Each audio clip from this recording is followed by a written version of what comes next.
Në Shqipëri, thuhet se çdo fshat e ka një legjendë, por ndoshta kjo që do të dëgjoni në skrapar është më e veçanta. E quajtur Vrima e Nusës, thuhet se kjo vrim ka ndikuar në pjellërinë e të gjithë familjeve të zonës. Por çfarë fshihet pas kësaj legjende? Këtë do të na e tregojë një banor dhe profesor i zonës, zoti Meçan Dheqo. Përshëndetje zoti. Përshëndetje. Atëherë dëgjojmë një emër Vrima e Nusës, legjenda Vrima e Nusës. Për çfarë bëhet fjalë? Një legjendë për të cilën do të thosha që janë ato ndjenja shpirtërore, njerëzore, të krijuara nga njerëzit për të shprehur dëshirat, kënaqësinë e tyre, por edhe botën e brendshme shpirtërore.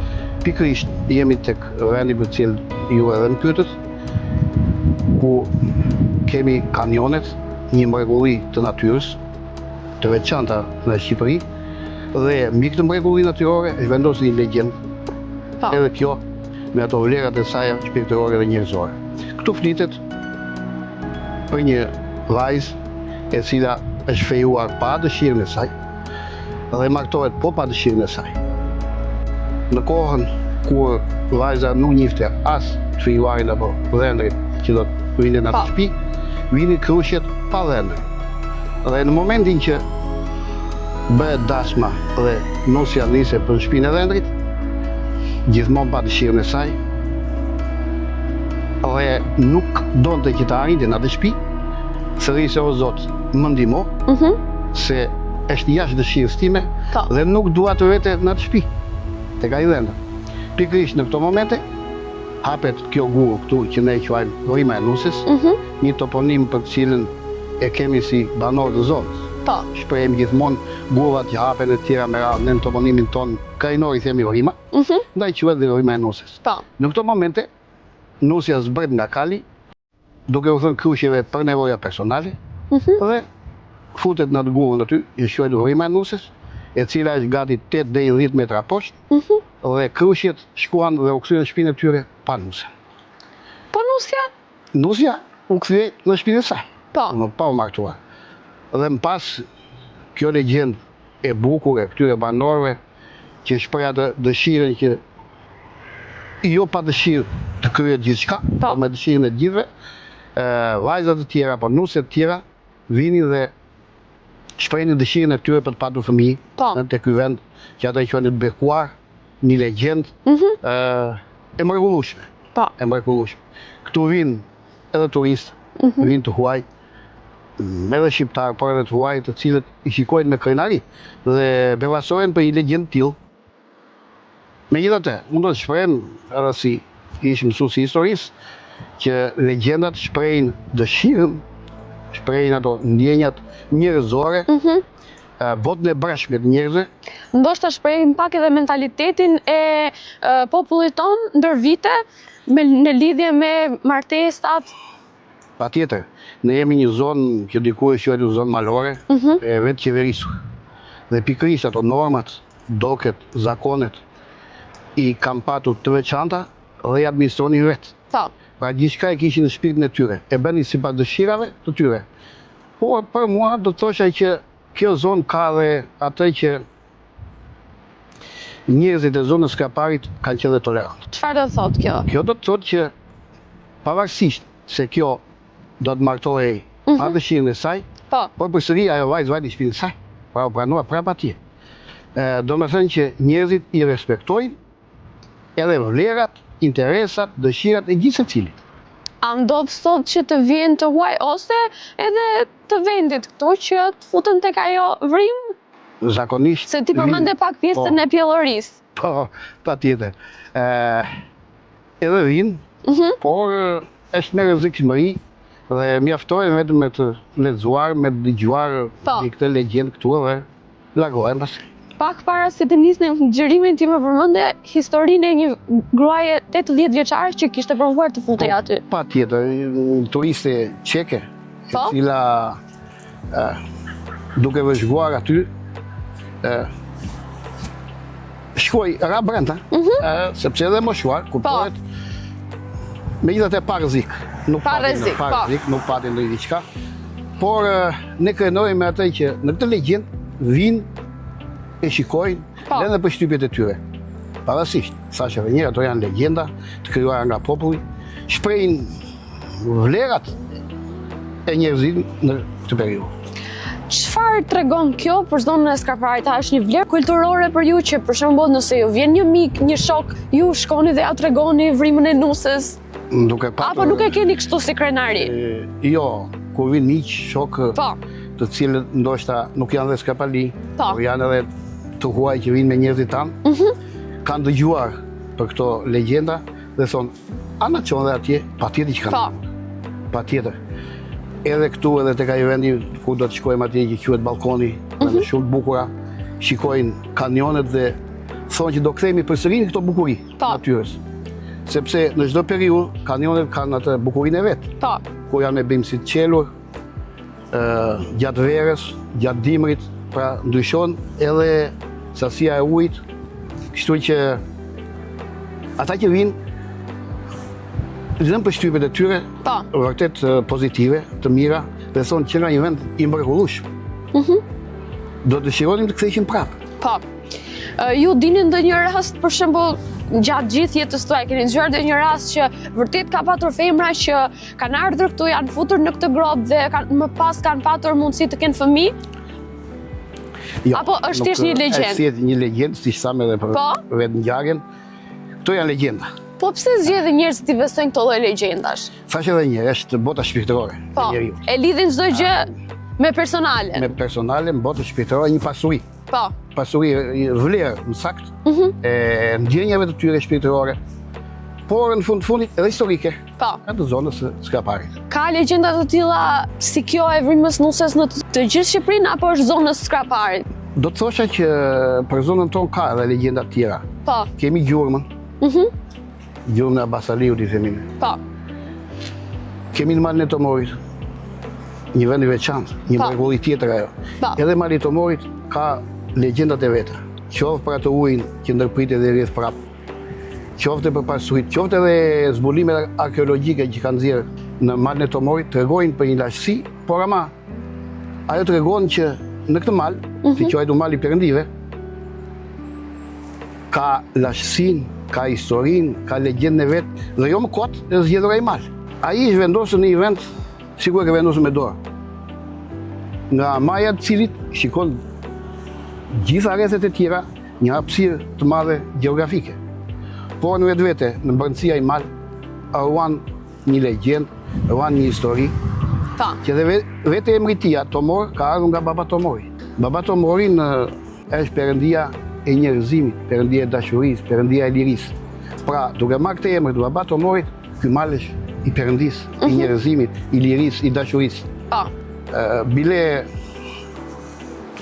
shkrimtar historian grek, Herodoti, Eskili, kanë shprehur që edhe faltoria e Dodonës ka patur qendrën në malin e Tomorit.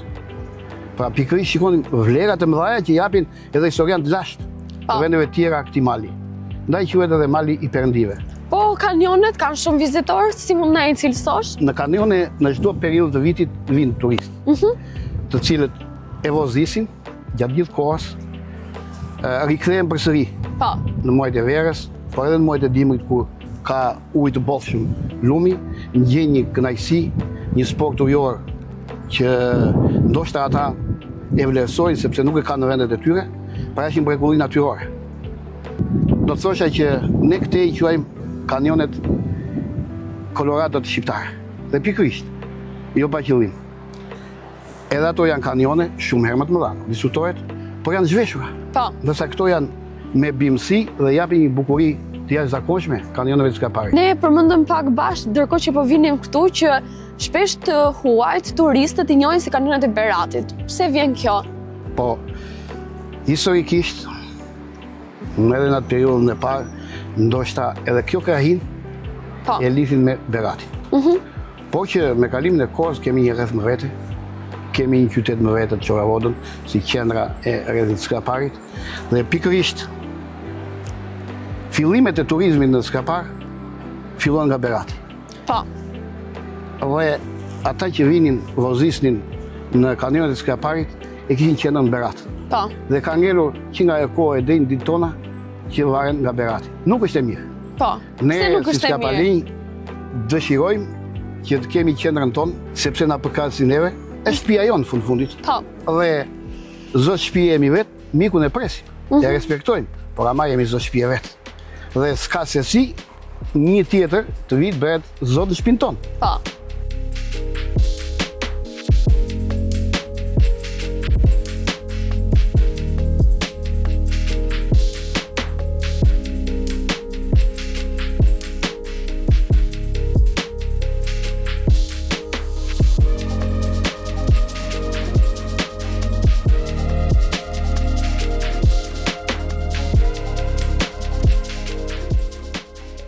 Këtu jemi tek legjenda e dytë e zonës sonë. Pikërisht, këtu i thonë gjurma e Abasaliut. Është një vend në të cilën thuhet se ka shkelur Abasaliu, gjurma e kalit, e tij dhe e shkopit që ai mbante. Dhe nga këtu shkojnë në malin e Tomorit. Këtu është një vend, edhe këtu do ta quajmë peligrinazh, vinë nga rrethi por edhe jashtë saj, ku bëjnë kurban. Duke u lutur për të mirat, për shoqërinë, për njerëzit e tyre të afërm e me radhë, për plotësuar dëshirat e tyre çfarë kanë. Pra, gjurma e Abasaliut edhe këtu trajtohet si një vend peligrinazhi për popullin e zonës. Po. Meqense nga këtu Abasaliu vendos malin e Tomorit, unë flasim edhe pak gjëra për malin e Tomorit, këtë malin e perëndive. E vendosur, do të thosha, në një hapësirë me drejtim lindje perëndim. Pra, ky mal përcakton edhe orientimin lindor e perëndimor, pra mban vetvete një histori të rrallë, do të thosha, si mësues i historisë edhe i gjeografisë. Pikërisht një mal me një lartësi 2417 metra, do të thosha, me 2 maja të tij, aty ku mali i Tomorit sot është kthyer në një peligrinazh ndërkombëtar. Jo vetëm shqiptar, por mbar bektashinj në gjithë anët e globit vinë dhe bëjnë peligrinazh malin e Tomorit. Peligrinazhi është një anë shpirtërore e ndërgjegjes tyre për të cilën ata besojnë se aty do të gjejnë gjithçka çfarë dëshirojnë. Pikërisht vetë mali i Tomorit, duke quajtur edhe mali i perëndive, ndryshe, mbartë me vete edhe legjendat e veta. Një nga legjendat është një burim i cili në momente e shtron dhe në momente tjera përsëri rrethujt. Ndoshta mendohet se thonë se e ndalon kuqedra. Është një legjendë, kuptojnë, por fenomene natyrore kanë atë ngjarjet e tyre, për të cilat krijojnë edhe këtë që njerëzit i japin një shpjegim tjetër nëpërmjet asaj që ne quajmë legjenda. Po. Një aspekt tjetër për të cilin do të thosha në malin e Tomorit dhe zbulimet arkeologjike kanë nxjerrë në pa një vendbanim të hershëm të asaj periudhe, për cilat nuk ka qenë vetëm një mal që ekzistonte, por ka patur jetë, ka patur historinë e vet dhe kësaj historie ne njerëzimi nga kanë edhe legjendat e veta. Përveç legjendës dhe historisë, ju thatë që njerëzit i besojnë. Ju vetë keni dëgjuar histori që ka bërë mirë mali i Tomorit? Pikërisht këtu do të thosha në anën personale, thashë edhe një këto janë legjenda, dhe çdo njeri dëshiron më të mirën e tij në shoqëri, në familje, në fise, kudo. Por gjithë secili e shpreh atë sipas ndërgjegjes vet. Ndoshta ka gjetur një të mirë dhe thot vajta atje bëra kurban dhe ja këtë shpjegim. Dhe jep shpjegimin që e gjeti këtë shërim, këtë të mirë në atje ku bëra kurbanin, ku fala, ku kërkova në malin e Tomorit. Ose vende të tjera me të shenjta që kemi në Shqipëri, por edhe s'ka pa. Lejohet të ndizen qiri këtu brenda? Po patjetër. Përderisa është vend peligrinazhi, ndizen qirinj, bëhen kurban edhe rreth jashtë. Është një ditë e veçantë. Kurbani çfarë simbolizon? Ka ndonjë simbolik të veçantë? Apo thjesht për mirësi dhe për ndeu të këtij njeriu Abasaliut, që mbarte në vete mirësinë e dashurinë e mirësisë, njerëzit vinë dhe falen, bëjnë kurbanin me idenë që do të gjejnë më pas atë çfarë ata dëshirojnë.